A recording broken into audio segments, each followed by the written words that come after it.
We'll just figure at the end of turn to make sure it doesn't have a bolt to make our mutavault even worse of a trade.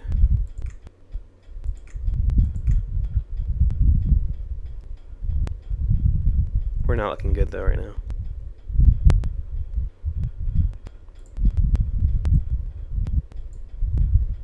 I don't see how he kept a hand with... Maybe I overthought my opponent's skill, or maybe I'm misplaying myself. Creeping Tar Pit. Bluffing's not going to help here. We need to try to do what we can.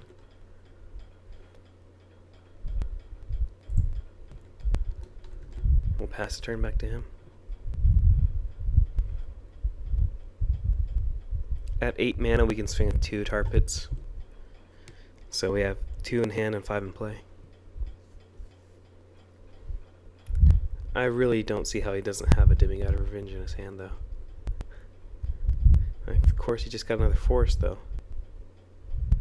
So, wow, Lava Claw Reach. So he doesn't have a Demigod in his hand. How do you keep a hand with 1 Demigod? That is strange. Okay, well, we'll try to deal with this. Cryptic Command. If we swing with our Creeping Tar Pit, we'll have 2 mana left. So we'll want to keep Cryptic Command up. See what he does.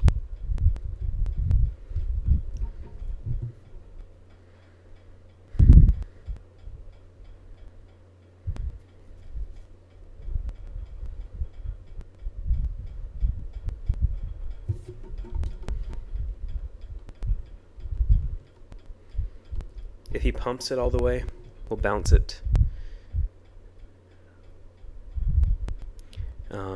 We could block, but I don't want to, yeah. And if not, we'll just take 2. So he's pumping it all the way. We'll bounce it and we'll draw a card.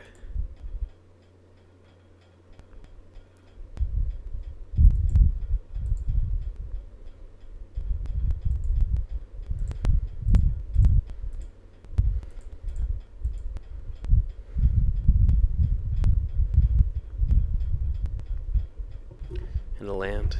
That's not very good. And he plays a Raging Ravine, which is a bit more of a problem than a Lava Claw Reaches.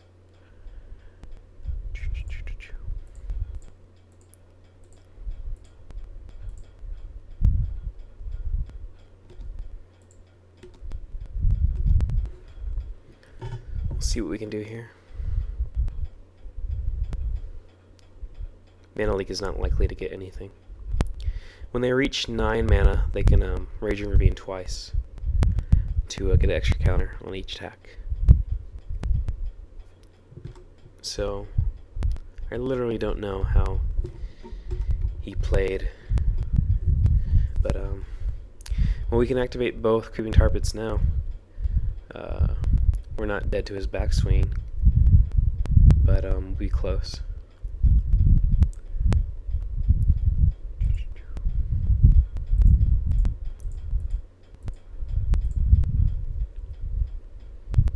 And I think this will give us our best chance of surviving. I'm not sure, but we don't have many options right now.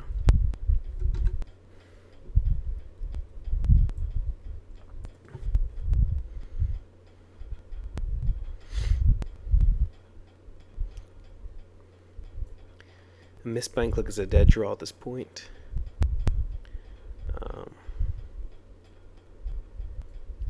Nice to get a Cryptic Command. We would be able to swing with a Tar Pit, command his next attack.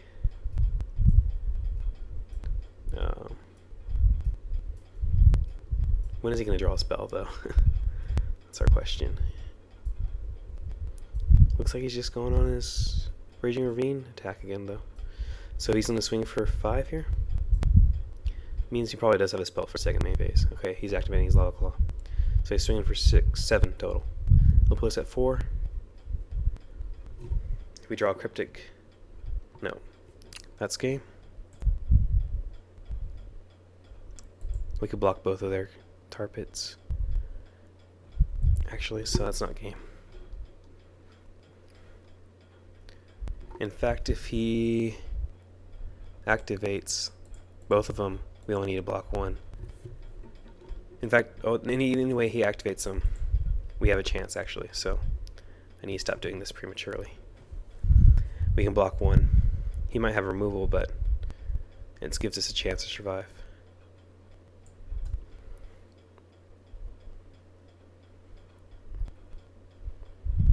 If he has removal, we're dead.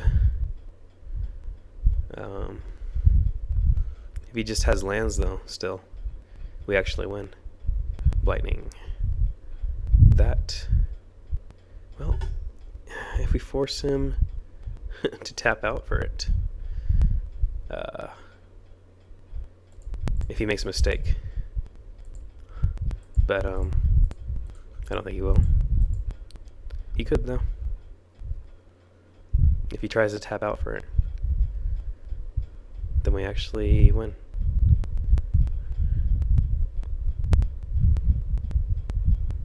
So he didn't. He's going to activate his Raging Ravine and win. Let's just see the activation. We'll concede.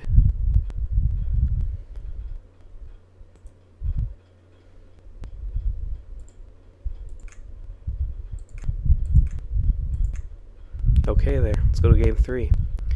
So that misbind click situation did not make sense with how he played. I'm not sure if that was a misplay. Well, it was a misplay in hindsight, but judging from our opponent's play, it seemed reasonable. I really don't know what his plan was. Let's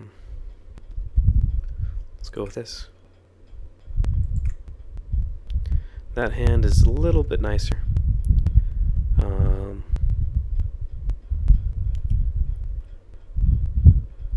I don't think we want to play turn 1 Thoughtseize on this hand.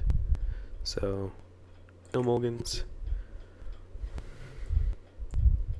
Oh, and I say not to play different arts on cards, different foils, but I'm borrowing these cards, so I don't have a choice in that matter.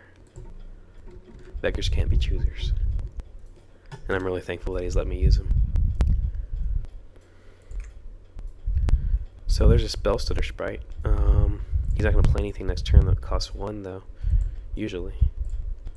So we'll Thoughtseize, find out what he's got in his hand. 2 Volcanic Fallouts and a Bloodbraid Elf. So he's keeping really weird hands here.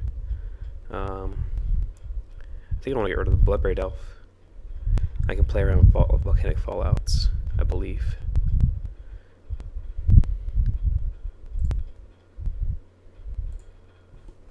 We'll pass the turn back to him.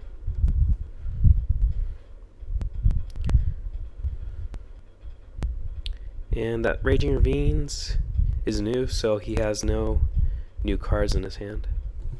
We know that. We can play our Mutavault and pass the turn back to him.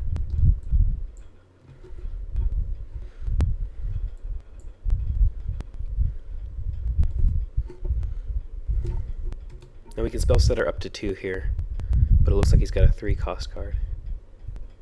Or no? Okay.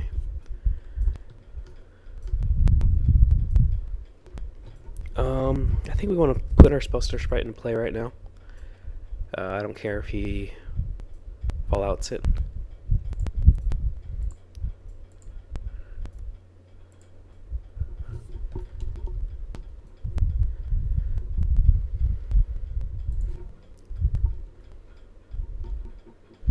We're not going to swing our Mutavault because he does have Fallout in his hand. So if he falls out, that's fine.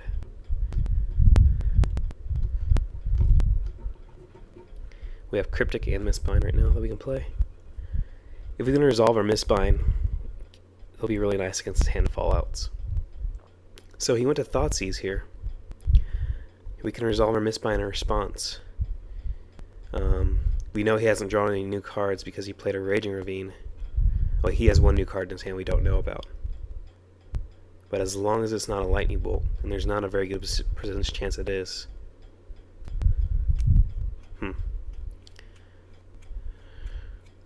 think it's worth the risk. One new card in his hand that we don't know about. Oh yeah, yeah, let's see. Yeah, I think it's the best play.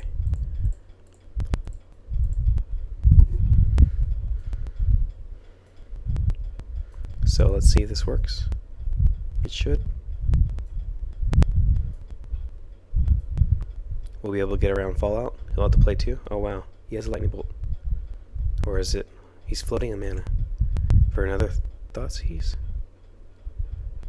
Or Disfigure? What does he have? I don't understand what he's doing.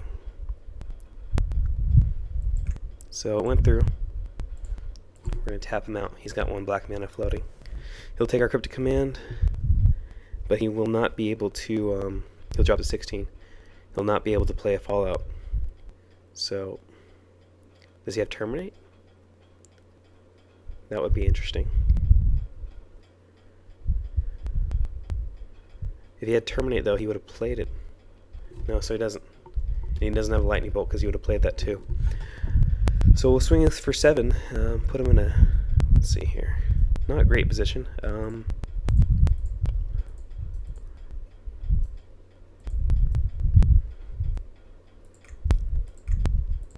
Because he's got 2 Fallouts in his hand, and each one of those costs 2 life to play.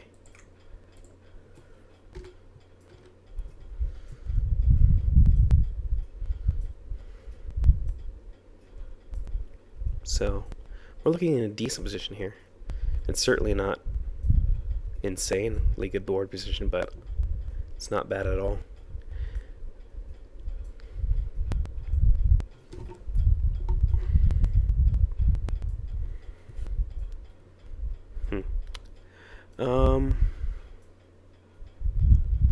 I see no reason to put our manlands in harm's way.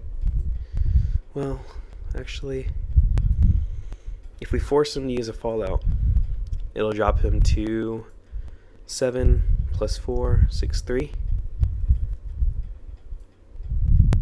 I think that's reasonable, actually. We don't have any other action in our hand.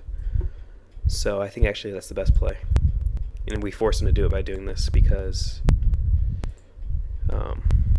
he can't do anything else, really.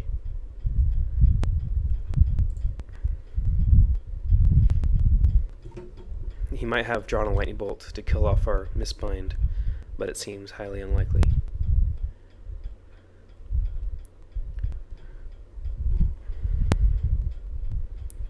And then second main phase, we'll play our Darkslick Shore. The reason I use Creeping Tar Pit and not Mutavault is because I have already abundant supply of tar pits right now. So there's a Fallout. He did it during our beginning of our combat step, which means if I had tapped it the other way around, I could have actually used Mutavault. But normally when we play with our opponents playing correctly in mind. He should have waited till we actually attacked, but it doesn't matter. So we'll drop him to 3. A virtual 1 because he has 1 Fallout in his hand. We'll play our Darkslick Shores because it can never come and play untapped for the rest of the game unless he destroys all our lands. And these possibly could come and play untapped. He's not in a good position at all.